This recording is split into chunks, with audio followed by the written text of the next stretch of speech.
listening to The Corbett Report. CorbettReport.com. Mr. Dulles, I know you've heard this many times, but there are people who say that we, with regard to the CIA, are waging a secret war with an invisible government. We are obviously engaged in many facets of what is generally called the Cold War, which the communist policy is forced upon us. No use denying that. That's a fact of life. But may I say this, and I do it with all solemnity. At no time has the CIA engaged in any political activity or any intelligence activity that was not approved at the highest level. But what is the highest level of power? That might be the operative question. Well, welcome to the program, folks. This is James Corbett of CorbettReport.com, coming to you on August 30th, 2015, with episode 307 of the Corbett Report podcast, Meet Alan Dulles, Fascist Spy Master. And the real question might be, who was Alan Dulles? A diplomat, a lawyer, a spy master, a serial philanderer? Well, all of those things, I think, quite famously, but many shadier things besides, as we will start to explore in this edition of the podcast. And yes, if we want to answer that question of who Alan Dulles was, I think we have to go beyond just the titles and the roles that he played in the overt political sphere, and look more at that higher level of power that he refers to, that he was under as Director of Central Intelligence. And I think we can see at least a glimpse into what that higher level of power is, the real head of the secret government, as it were, by looking at Dulles himself and his own biography, where he perfectly represents the combination of Wall Street lawyer and American intelligence that formed the nucleus of the CIA, at least there in its early years. People these days talk about a group like Kroll being the kind of CIA for Wall Street. Well, the CIA was the CIA for Wall Street long before then, and Dulles represents that perfectly in his biography, as we shall see. But I think one good way of framing this whole idea and understanding who Dulles really was is to look even at the most mainstream of mainstream commentators on Dulles and his legacy in our current day and age. For example, Stephen Kinzer, who recently wrote a book about the Dulles brothers and their effect on shaping American foreign policy and really the overt and covert foreign policy of the United States in the 1950s, when they reigned simultaneously as Alan Dulles, Director of Central Intelligence, and John Foster Dulles, Secretary of State, having a remarkable degree of power that they wielded very much for their own personal benefit and the benefit of their cronies, again, as we shall see. But Stephen Kinzer, again, a very mainstream commentator, former foreign correspondent for the New York Times, and a writer of mainstream biographies, he, I think, encapsulates this quite well when he says that Alan Dulles was the ambassador of the secret government to the overt government, which I think is a good way of putting it. I think that's that is one of the main roles that he played there in the 1950s as Director of Central Intelligence. But then again, we don't want to rely too much on the mainstream commentators on the Alan Dulles biography or the real meaning of the Dulles legacy, because, well, they tend to say things like this. The notion of the CIA as a secret government or as a rogue elephant really is not borne out by the histories that we can now see as documents are released. The political leadership, first Harry Truman and the Truman administration, where it all got started, remember, then Eisenhower and his administration, Kennedy, etc., etc. The political leadership has always called the tune for what the agency would do. If sometimes enthusiasts within the agency tried to get away with something, as they did, they were dealt with relative promptness.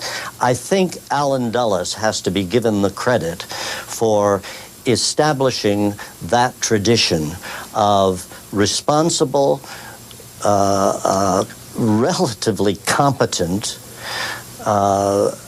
actions and mechanisms to carry out government policy. Yes, mainstream commentary indeed. Well, I will put the link in the show notes to that video so you can watch the rest of that interview yourself if you so desire. I wouldn't necessarily recommend it, but I will say that I will put it as a little homework assignment for you guys out there to find out who that was, and more specifically, what he did between 1984 and 1993. The man in the clip, what did he do between 1984 and 1993, and how might that have affected or influenced what he says or doesn't say in that clip and in his writing generally? The first Corbett Report member to report back with who that man is and what he did between 1984 and 1993, the first Corbett Report member to leave that answer in the comments for this podcast at CorbettReport.com will win a free Corbett Report DVD of their choosing.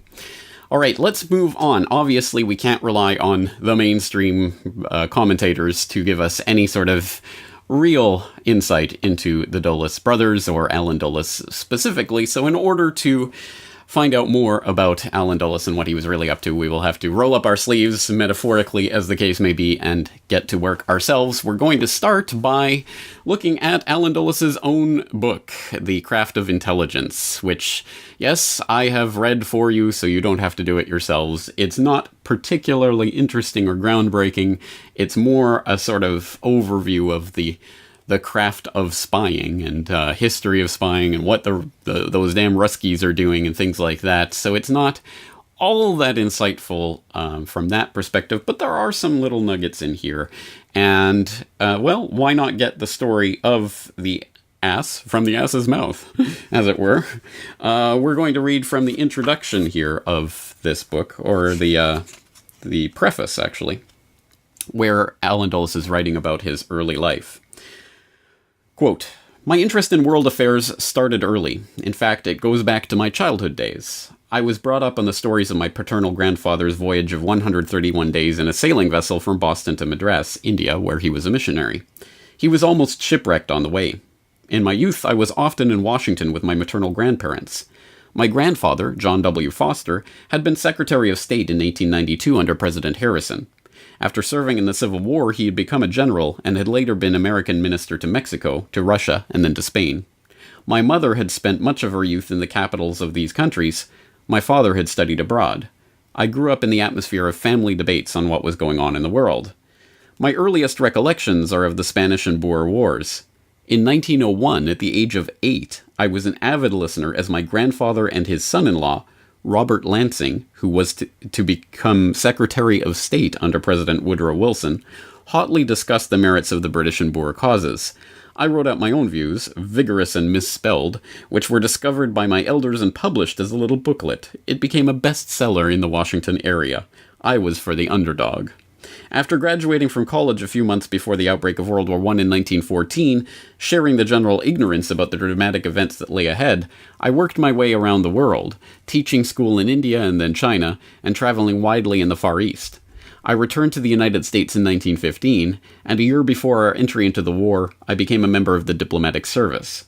During the next 10 years, I served in a series of fascinating posts. First in Austria-Hungary, where in 1916-1917 I saw the beginnings of the breakup of the Habsburg monarchy. Then in Switzerland during the war days, I gathered intelligence on what was going on behind the fighting front in Germany, Austria-Hungary, and the Balkans. I was, in fact, an intelligence officer rather than a diplomat. Assigned to the Paris Peace Conference in 1919 for the Versailles Treaty negotiations, I helped draw the frontiers of the new Czechoslovakia, worked on the problems created for the West by the Bolshevik Revolution of 1917, and helped on the peace settlement in Central Europe. When the conference closed, I was one of those who opened our first post-war mission in Berlin in 1920, and after a tour of duty at Constantinople, I served 4 years as chief of the Near East Division of the State Department. By that time, 1926, although I had still not exhausted my curiosity about the world, I had exhausted my exchequer and turned to the practice of the law with the New York law firm of which my brother was the senior partner. This practice was interrupted for periods of government service in the late 20s and early 30s as legal advisor to our delegations at the League of Nations conferences on arms limitations. In connection with this work, I met Hitler, Mussolini, Litvinov, and the leaders of Britain and France." End quote. Well, that at least gives us some of the early background of Alan Dulles, and Well, let's see what it is that we can glean from this. First of all, he mentions that he was attending the 1919 Paris Peace Treaty, Versailles Treaty negotiations for the American delegation, and specifically is in his role, as he puts it, as a intelligence officer, not a diplomat, the diplomat being really the cover for the works that he was doing first in Austria-Hungary during the war and then in Paris as part of the peace delegation. But attentive listeners, and I'm sure Corbett reporters will already know that, of course, the 1919 Versailles Treaty negotiations saw the birth, a cadre of people giving birth to what was the Royal Institute of International Affairs and what was to become its sister organization in the United States, the Council on Foreign Relations. And the question is, was Allen Dulles tied in with that group, and did he have relations with the Council on Foreign Relations? Well, you bet your life he did. We can glean that from a completely different book. This is, of course, The Shadows of Power by our good friend James Perloff, who we've interviewed a number of times here on the podcast, including specifically about this book. And on page 104, he talks a little bit about Allen Dulles' brother, John Foster Dulles' connections to the Council on Foreign Relations, and also Allen Dulles' own connections. Quote, winding up as Secretary of State was John Foster Dulles. Dulles had been one of Woodrow Wilson's young protégés at the Paris Peace Conference. A founding member of the CFR, he had contributed articles to Foreign Affairs since its first issue. He was an in-law of the Rockefellers and chairman of the board of the Rockefeller Foundation. He was also board chairman of the Carnegie Endowment for International Peace, where his choice for president of that body had been Alger Hiss. An inveterate internationalist, he had been a delegate to the founding UN conference, also a member of Truman's State Department. He had none of the earmarks one would expect of a Republican. Nevertheless, before the election, he began to parrot conservative slogans just as Eisenhower did. So great was the disparity between Dulles' words and his personal reality that one of his biographies was entitled The Actor. For CIA director, Ike selected Allen Dulles, John Foster's brother. He too had been at the Paris Peace Conference.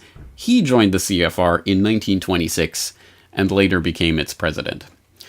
All right, interesting little nuggets there. Thank you, James Perloff. So, let's step back a moment. What do we have so far? Elite political pedigree, including a uncle and a grandfather, both of whom were secretaries of state, and hobnobbing in his youth via his family connections with people like Woodrow Wilson and Andrew Carnegie. Check. Rockefeller in-law by way of his brother. Check. Globalist CFR jet-setting stooge. Check. Part of the invisible government, secret intelligence apparatus. Check. Wall Street lawyer, check. This is an interesting start, but what does this add up to, you're saying to yourself? So there was another insider, crony, connected political elite person with part of the intelligence apparatus and half a century ago or more at this point. So what? Who cares? What does this have to do with us here today? All of the oil in Iran, thanks to a corrupt deal that had been reached with a former monarch, was 100% owned by one company, and that company was British and owned mainly by the British government. What it meant was that Britain, through the ownership of this one company, controlled all the discovery, all the refining, all the production, and all the sales of all the oil in Iran. In the period after World War II, there was a great popular sentiment in Iran, let's nationalize our oil industry. Let's take it back from this British company. And the parliament passed a law to that effect, unanimously. The leader who was charged to carry out this law was Mohammad Mossadegh. So Mossadegh became the prime minister of Iran, who was leading the nationalistic campaign to take back control of the Iranian oil industry. That got the British hugely upset. Through a long series of machinations, they brought the Americans into the project, and in the summer of 1953, the CIA sent an agent into Iran who, in the space of just a few weeks, threw the country into chaos and secured the overthrow of the democratically elected leader, Mohammad Mossadegh. Guatemala, a genuine banana republic, is dominated by a giant American company. United Fruit not only controls the fruit industry, but also the railroads, the telephone system, even the delivery of mail. Newly elected President Jacobo Arbenz promises agrarian reform and to break United Fruit's monopoly. United Fruit appeals to Secretary of State John Foster Dulles, at one time the company's legal counsel. He agrees to help and rid Guatemala of a president he considers communist. His brother, CIA Director Alan Dulles, a United Fruit stockholder and once a member of its board of directors, is given the go-ahead. The CIA gives its plan the code name Operation Success. The coup attempt will depend on a handful of soldiers, a small air force, and the massive use of psychological warfare. September 1946. It's been little more than a year since former Nazi General Reinhard Gehlen began working secretly for the United States. By now, former Nazi scientists and engineers have also been brought to the U.S. and put on the government payroll. It's a top-secret operation run by the Joint Chiefs of Staff under the codename Paperclip. In the wake of World War II, the U.S. government is engaged in a large number of secret medical experiments designed to help win the Cold War. Developing techniques for mind control to create a so-called Manchurian candidate. The director of Central Intelligence in April of 1953, Alan Dulles, gave a talk in which he said that we were in a battle for the control of men's minds, that's his term, and that we were losing the battle. Dulles wastes no time in signing a secret executive order creating Project MK Ultra. The goal, to leave no stone unturned in the area of mind and behavior control. Alan Dulles pinpoints Cuba for his most ambitious attempt to eliminate a foreign leader, Fidel Castro. Castro nationalizes American property in Cuba and offers to pay for it with nearly worthless Cuban bonds. The U.S. rejects his offer. Castro refuses to negotiate. In Guatemala, the CIA trains a Cuban exile force of 1,500 men. This tiny army, the 2506 Brigade, is expected to invade Cuba, hold the beachhead for 72 hours, and wait for a popular uprising against Castro. Success will depend on American air support. April 17th. The invasion force reaches its destination, the Bay of Pigs. The Cuban people do not rise up against Castro as expected. The Cuban army does not defect. Outnumbered and outgunned, Brigade 2506 is doomed. Yes, I think we can see how this ancient history has very real-world relevance even to this very day, as the effects of those operations continue to spill forth across the headlines. And just as the 1919 Paris Peace Conference literally drew and redrew the lines on the map over which wars are currently raging, so too did the Machiavellian machinations of Alan Dulles as a director of Central Intelligence in the 1950s leave scars on the earth which are still being felt and picked at even to this very day. So, in order to even begin encompassing a career as expansive and infamous as Alan Dulles's, and we will only be able to scratch the surface of it today, let's turn to an article from 2005 by Corey Panchin entitled Alan Dulles, the Nazis, and the CIA, where he notes, quote, Dulles entered the diplomatic service after college and served as a State Department delegate to the Paris Peace Conference of 1919, which brought a formal end to World War I. The Versailles Treaty which came out of this conference included a provision making it illegal to sell arms to Germany. This displeased the powerful DuPont family, and they put pressure on the delegates to allow them to opt out. It was Alan Dulles who finally gave them the assurances they wanted that their transactions with Germany would be winked at. Dulles remained a diplomat through the early 1920s, spending part of that time in Berlin. However, he left government service in 1926 for the greener pastures of private business, becoming a Wall Street lawyer with the same firm as his older brother John Foster Dulles. He would become the lawyer for the Thyssen Rotterdam Bank, and would also represent other German firms, including IG Farben. However, there was a serpent in this businessman's Eden, and its name was Adolf Hitler. August Thiesen's son and successor, Fritz Thyssen, was an enthusiastic supporter of Hitler and had been funding the Nazi Party since 1923. Other German industrialists would do the same. It is hard to say to what extent the American investors shared Thiesen's enthusiasm, though it seems likely that most of them were swayed less by ideology than by the prospect that Hitler would be good for business. Either way, the outcome was that many wealthy and powerful Americans wound up supporting a regime that would ultimately become their own nation's enemy, and investing in the very firms that would provide the core of that regime's military machine. Early in 1933, both Dulles brothers attended a meeting in Germany where German industrialists agreed to back Hitler's bid for power in exchange for his pledge to break the German unions. A few months later, John Foster Dulles negotiated a deal with Hitler's economics minister, whereby all German trade with the United States would be coordinated through a syndicate headed by Averell Harriman's cousin. With the Nazis enforcing a favorable climate for business, the profits for Thiessen and other companies soared, and the Union Banking Corporation increasingly became a Nazi money laundering machine. In 1934, George Herbert Walker placed Prescott Bush on Union Bank's board of directors, and Bush and Harriman also began to use the bank as the basis for a complex and deceptive system of holding companies.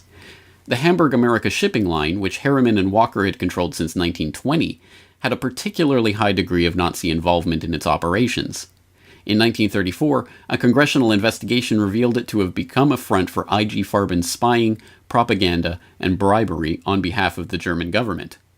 Rather than advising Walker and Harriman to divest themselves of these tainted assets, Prescott Bush hired Allen Dulles to help conceal them. From 1937 on, the Dulles brothers would serve Bush and Harriman in all their covert dealings with the Nazi firms. They also performed similar cloaking services for others, like the Rockefellers." End quote.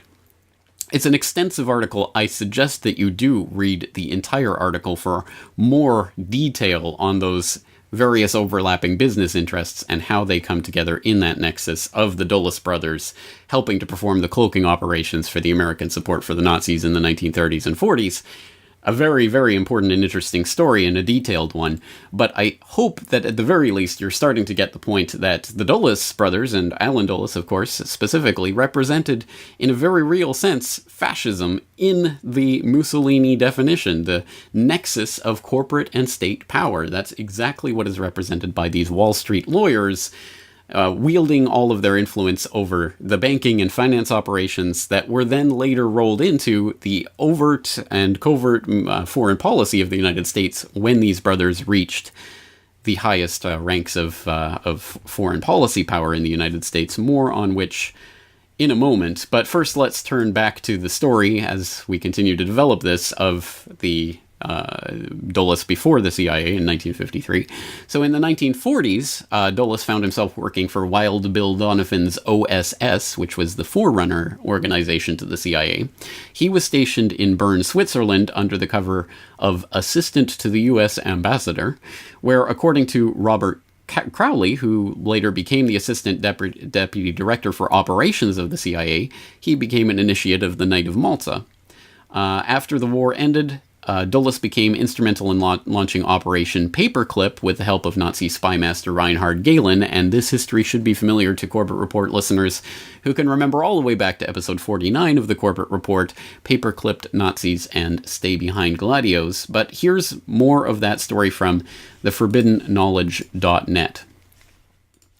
Quote, "Convinced that German scientists could help America's post-war efforts, President Harry Truman agreed in September 1946 to authorize Project Paperclip, a program to bring selected German scientists to work on America's behalf during the Cold War.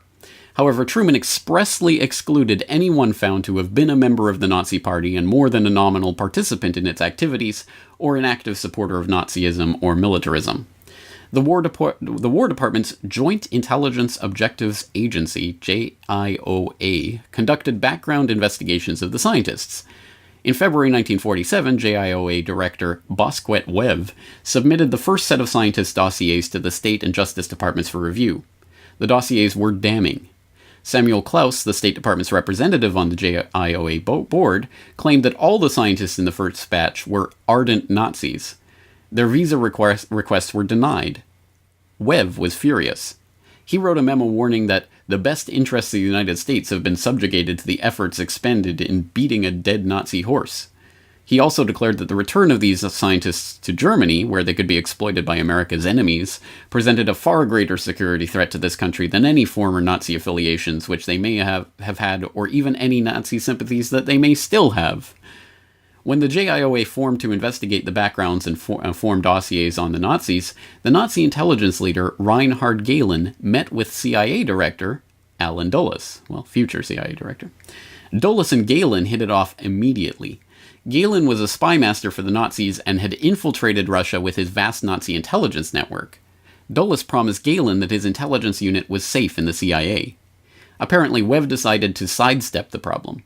Dulles had the scientist dossiers rewritten to eliminate incriminating evidence. As promised, Allen Dulles delivered the Nazi intelligence unit to the CIA, which later opened many umbrella projects stemming from Nazi mad research. MK-Ultra, MK Artichoke, Operation Midnight Climax. Military intelligence cleansed the files of Nazi references. By 1955, more than 760 German scientists had been granted citizenship in the United States and given prominent positions in the American scientific community. Many had been longtime members of the Nazi Party and the Gestapo, had conducted experiments on humans at concentration camps, had used slave labor, and had committed other war crimes. In a 1985 expose in the Bulletin of the Atomic Scientists, Linda Hunt wrote that she had examined more than 130 reports on Project Paperclip subjects, and every one had been changed to eliminate the security threat classification. President Truman, who had explicitly ordered no committed Nazis to be admitted under Project Paperclip, was evidently never aware that his directive had been violated. State Department archives had the memoirs of officials from that era confirm this. In fact, according to Claire Lasby's book Operation Paperclip, project officials covered their designs with such secrecy that it bedeviled their own president. At Potsdam, he denied their activities and undoubtedly enhanced Russian suspicion and distrust, quite possibly fueling the Cold War even further. End quote. Again, a lot more to this story than we're going to cover here, so I would suggest that you continue reading that article, but I think some parts of this story are by now well known. For example, Werner von Braun and Reinhard Gehlen himself and Klaus Barbie and some of these other people who were paper-clipped into the American scientific and even intelligence apparatus. But some of these names that come up in connection with Paperclip and Dulles are very fascinating and much less talked about. For example, Licio Gelli, head of a 2,400-member secret Masonic Lodge P2, a neo-fascist organization in Italy that catered to only the elite. Gelli had high connections in the Vatican, even though he was not a Catholic. P2's membership is totally secret and not even available to its mother lodge in England. Gelli was responsible for providing Argentina with the Exocet missile. He was a double agent for the CIA and the KGB. He assisted many former Nazi high officials in their escape from Europe to Central America. He had close ties with the Italian mafia. Gelli was a close associate of Benito Mussolini. He was also closely affiliated with Roberto Calvi, head of the scandal-ridden Vatican Bank. Calvi was murdered.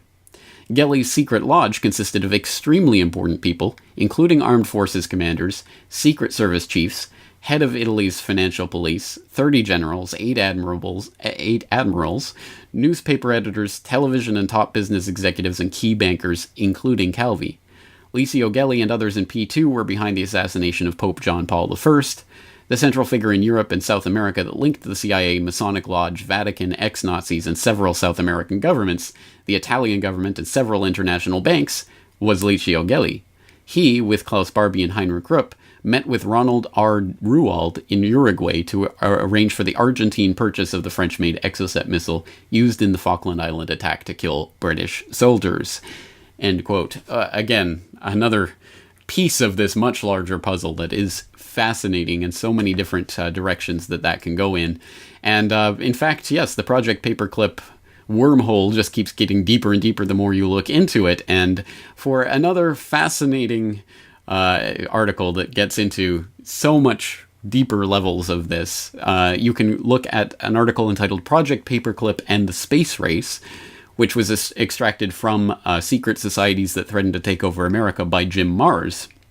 And in that very extensive article, which again you will have to read for yourself, It notes, quote, "To coordinate covert operations, the National Security Council created the 5412 Committee, also called the Special Group, which has changed names several times to avoid public exposure. In 1964, it was known as the 303 Committee, and in 1970, it was renamed the 40 Committee.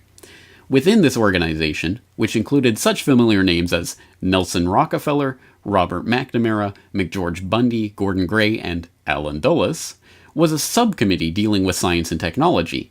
It is here that the connection between the corporate and financial world and government-held technological secrets may be found." And it goes on to talk about some of those secrets that are held in the secret space program, which emerged at least partially from that core nucleus of Nazi scientists from Project Paperclip, overseen and shepherded into existence by Allen Dulles in his coordination with Reinhard Gehlen. Again, a fascinating story, and there's so much more detail to that, but at least gives you some of the insight into some of the operations that Dulles was involved in even before he became head of the CIA in 1953 under Eisenhower. Continuing that story a little bit with a couple of other details, in 1948 he helped co-found the Office of Policy Coordinations and Military Covert Action organization that was eventually rolled into the CIA in 1951, I believe. In 1949, he co-wrote a report critiquing the CIA, which ultimately led President Truman to appoint a new CIA director and shake things up at the CIA. And it was supposedly on the basis of that report, the work that he did on that in 1953, he was appointed by President Eisenhower to be director of Central Intelligence, at the same time as his brother, John Foster, was appointed to become Secretary of State. And just like that, the Dulles brothers, Wall Street lawyers at the fascistic connection of government and corporate power and military power and covert power, came together to completely dominate American foreign policy for the rest of the 1950s into the 1960s. And this was a very bad thing for America, of course, but perhaps more importantly, for the entire world. And perhaps unsurprisingly, again, the Dulles' shady business connections play a central role in the story of the operations that the CIA conducted under Dulles in the 1950s. The Dulles Brothers War started with two interventions in the early 1950s, soon after they came to office. That was in Guatemala and Iran. I think these two are tied together by one particular factor. The Dulles brothers, of course, spent decades as corporate lawyers for this remarkable law firm of Sullivan and Cromwell. This firm had a specialty of pushing around small countries to force them to accept American corporations and allow those corporations to operate freely. One client of the Dulles brothers was something called the Schroeder Bank, which was a big international bank, and Allen Dulles was actually on the board of the Schroeder Bank. Now, the Schroeder Bank was the financial agent for the Anglo-Iranian Oil Company, which owned the oil industry in Iran. In 1951, the democratically elected government of Iran nationalized its oil industry. So Allen Dulles had to go back to his friends at the Schroeder Bank and say something like, "You hired us to protect your interests in Iran, and we failed. You don't have your oil company there anymore. We lost it." And then shortly thereafter, we had a similar operation in Guatemala. So the Guatemalan government, again with the vote of its Congress, adopted a land reform program. That land reform program affected the interests of United Fruit, which was another big Sullivan and Cromwell client, who both Dulles brothers represented, and both brothers held large blocks of United Fruit stock.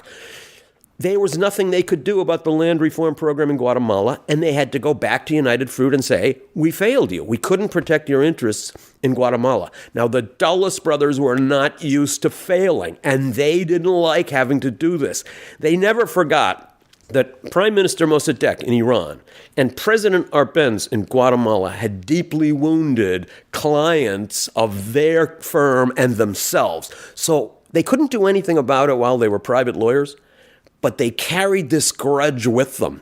And in 1953, when John Foster Dulles became Secretary of State and Allen Dulles became director of the CIA, they immediately set out against these two. And within a year and a half after they took office, both were gone. Mossadegh was gone in Iran. Arbenz was gone in Guatemala, and it wasn't just two leaders who were gone. Those two countries were plunged into periods of terror and violence from which they still have not recovered. So those were the first two monsters that the Dulles brothers went abroad to slay. Now, that was Stephen Kinzer, one of those mainstream biographers that I mentioned at the beginning of this episode, who recently wrote a book, The Brothers John Foster Dulles, Allen Dulles, and Their Secret World War, that, as I say, he's made the rounds on, talking about John Foster Dulles and Allen Dulles and their role in shaping American foreign policy and the world in the 1950s during their time in power.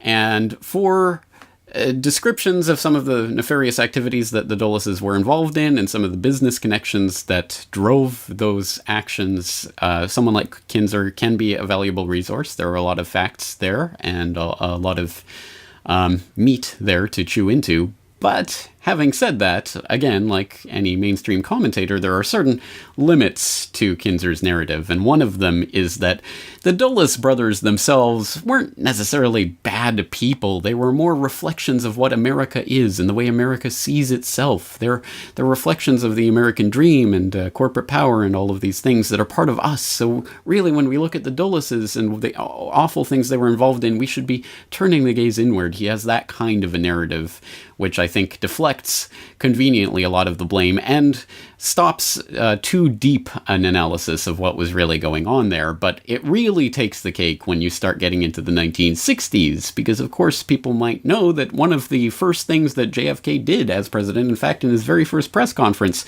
in his very first breath, one of the first things he did was to reappoint Allen Dulles as Director of Central Intelligence. But all of that changed quite dramatically by November of 1961 when he appointed a new Director of Central Intelligence. Have asked Mr. John McCone to accept the responsibility of being the Director of the Central Intelligence Agency and Chairman of the Joint Intelligence Board, and have asked him to assume this responsibility later in the fall. When Mr. Allen Dulles and I had our conversation last November,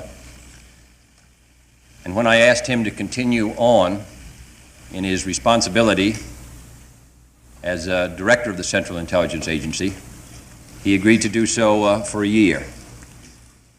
He and I have been concerned this summer that this agency should continue to serve as an effective instrument of our country's policy, and we have been most anxious that we would secure the services of an experienced public servant, and that the transition, which would be made this fall, should be as smooth and effective as possible.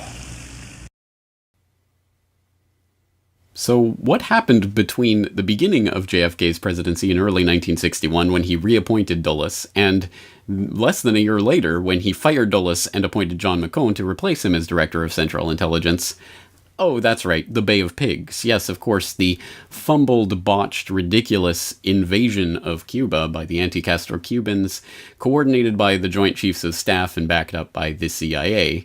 And, of course, famously, in the wake of that, JFK was quite furious at the way that the CIA had completely led him up the garden path with regards to that operation, and he said quite famously to one of his advisors, "I am going to splinter the CIA into 1,000 pieces and scatter those pieces to the winds." And he goes on to fire Allen Dulles and appoint John McCone, which is a pretty major turn of events. Of course, on the surface, it's all very cordial, and he never said anything in the press conference or anything of that sort about Allen Dulles. And he even went on to award him with a National Security Medal, one of the highest awards that he could appoint as president. But under the surface, there was some significant tensions going on, and of course I think that shouldn't need to be elaborated too much, but in case you do need any elaboration, we can just read an excerpt from JFK, the CIA, Vietnam, and the Plot to Assassinate John F. Kennedy by L. Fletcher Prouty, where he writes, President Kennedy was seriously upset by the failure of the CIA and the Joint Chiefs of Staff to provide him with adequate information and support prior to his approval of the brigade landing at the Bay of Pigs.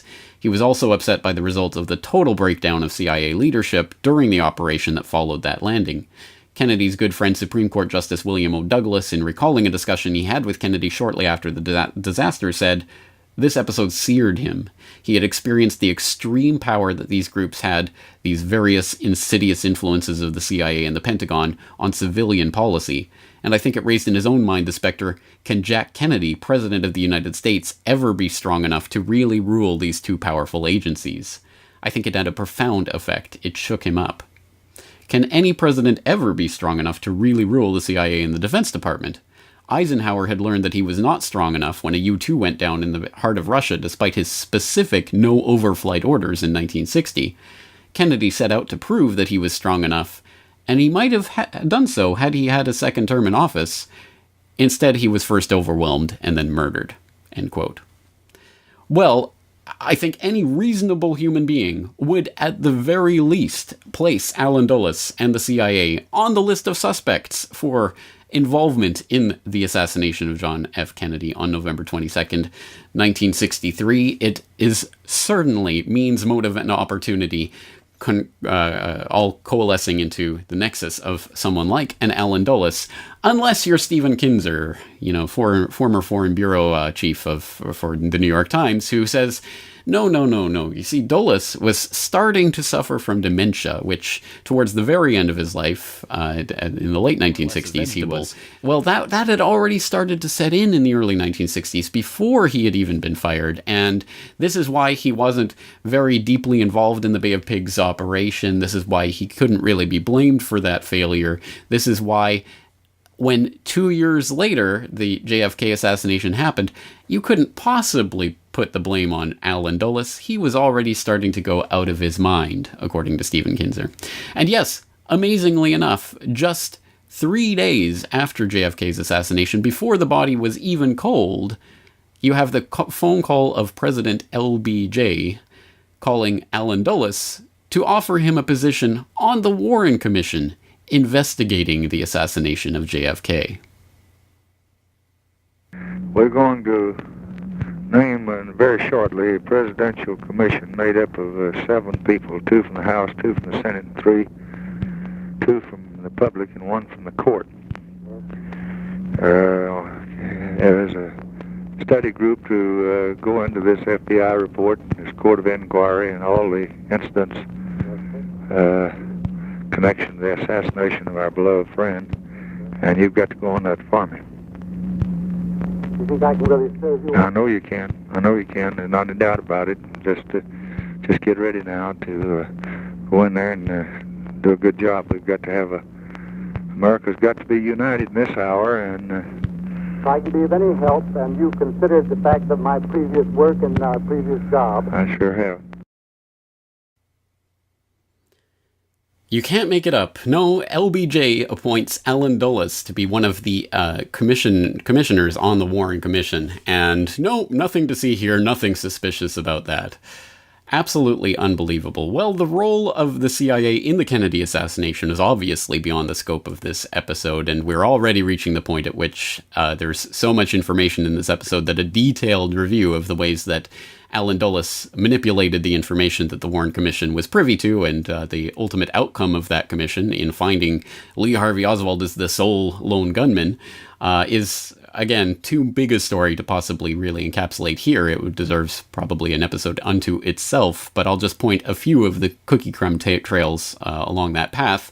For example, a couple of stories from jfkfacts.org, Allen Dulles and the Origins of the Lone Gunman Theory, that notes that in the very first meeting of the Warren Commission, you can look at the transcript of that meeting, and on page 51, Allen Dulles passes out a copy of a book to the various commissioners that he says will predict the outcome of the investigation, namely that it was done by a lone gunman, and John McCloy retorts that the Lincoln assassination was a conspiracy, to which Dulles replies that one man was so dominant in the JFK plot that it almost wasn't a plot.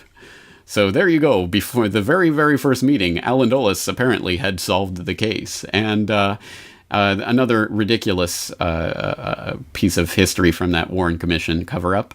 Again, from jfkfacts.org. Alan Dulles, I think this record ought to be destroyed, which notes, Warren Commissioner Alan Dulles, during a January 22nd, 1964 executive session at which the allegation that Lee Harvey Oswald was a paid informant for the FBI was discussed, said, I think this record ought to be destroyed. The transcript was indeed destroyed, but an original court reporter's tape was later recovered, and the transcript remade from it after a long legal battle brought by Harold Weisberg, a former Capitol Hill staffer and JFK researcher. So there you go. We actually have in black and white, in his own voice, Alan Dulles talking about, well, let's destroy that pesky little evidence connecting Lee Harvey Oswald to the FBI. Exceptionally interesting. And again, those are just a couple of cookie crumbs along the trail of Dulles and his fingerprints on the JFK assassination and subsequent cover-up.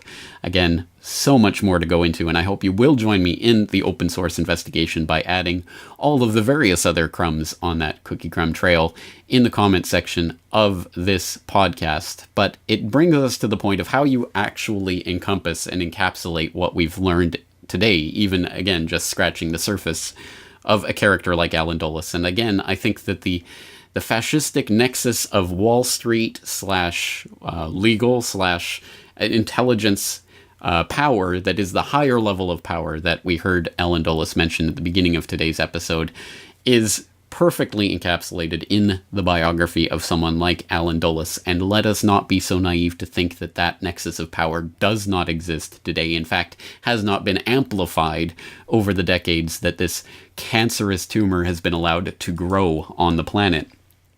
But perhaps as a fitting tribute to the legacy of Alan Dulles, we'll summarize with a couple of quotes, one again from Robert Crowley, again Assistant Deputy Director of Central Intelligence Operations, who, in a candid set of remarks that, again, I'll include the link so you can go and read them for yourself, he said, among other things, Alan was not a kind or thoughtful man, but his wife really did a number on him at the end. Alan was dying in '69, and they had a Christmas party at his place. Wife was downstairs with the guests, having a wonderful time. Not a word about Alan except that he was not feeling well. Finally, one of the boys decided to go up and wish Alan a Merry Christmas. Guess what he found? Alan lying in urine and feces-soaked bed, completely out of it and mumbling to himself. She had left him up there for quite a while. Ugly. She really must have hated him. The boys picked him up, wrapped him in a clean blanket, and took him to the hospital where he died about a month later. She didn't care at all and was very upset that they used one of her good blankets. It really says something when your wife at the end of your life cares more about the blanket that you're used to transport to the hospital than you yourself. So that is one, I think, fitting testament to the legacy of Alan Dulles, who, although we didn't get into it in this podcast, was absolutely an on the record and admitted serial philanderer. And so there's probably reasons that his wife was not quite so fond of him and treated him like that towards the end of his life. But let's leave the final word on Dulles and the Dulles brothers' legacy to Stephen Kinzer, who actually had an interesting little story about a piece of artwork that might serve as a fitting testament to the real legacy of the Dulles brothers. That's going to do it for today. Once again, I invite you to join me in the open source investigation to continue laying out the cookie crumb trail, pointing so many of these dark deeds back at the doorstep of Alan Dulles in the comment section of this podcast at CorbettReport.com. Once again, this is James Corbett of CorbettReport.com, looking forward to talking to you again very soon. Now, also during my research, I came across a magnificent artistic masterpiece. I consider this one of the greatest works of political art of the 20th century. It's a mural painted by Diego Rivera. Now, right after Arbenz was overthrown in 1954, there were huge protests in Latin America. I just had lunch yesterday with Ricardo Lagos, the recent president of Chile. He told me that as a teenager, he rioted. He demonstrated in front of the U.S. Embassy on the day after the coup in Chile as a college student.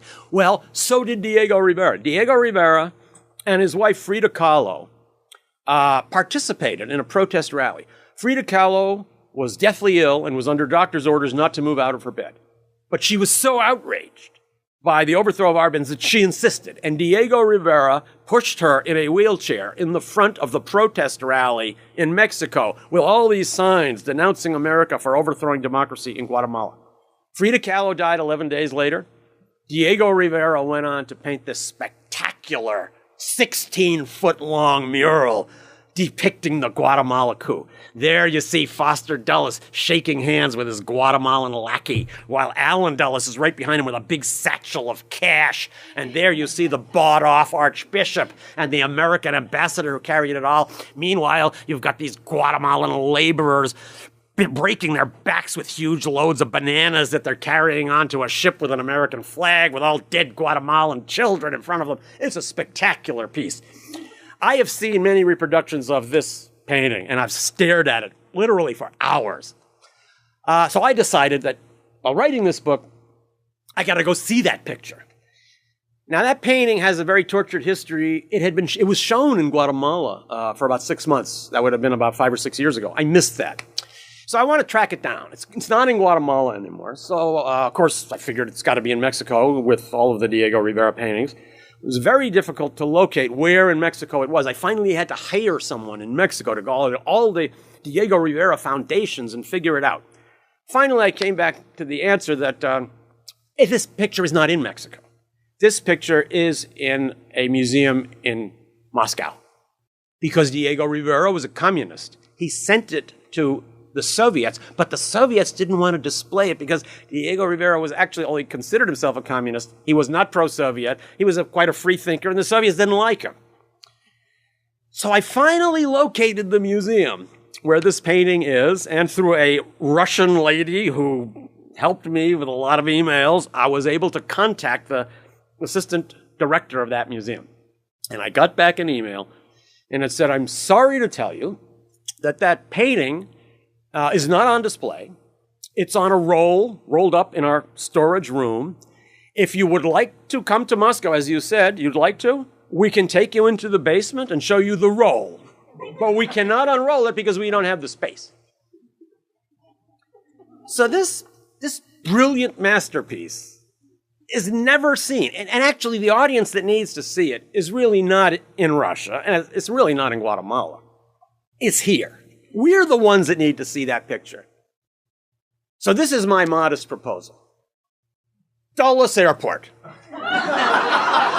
Let us place the bust back where it was. Let us bring the Diego Rivera mural and let Americans confront the Dulles brothers and what they mean for us. Thank you. The Corbett Report is brought to you by the Corbett Report subscriber. A weekly newsletter featuring James Corbett's International Forecaster editorial, recommended reading and viewing, discounts on Corbett Report DVDs, and once a month, a subscriber-only video. Sign up today to start receiving your copy at corbettreport.com/support. Well, only that as far as I know, we don't engage in assassinations and kidnappings and things of that kind. As far as I know, we never have.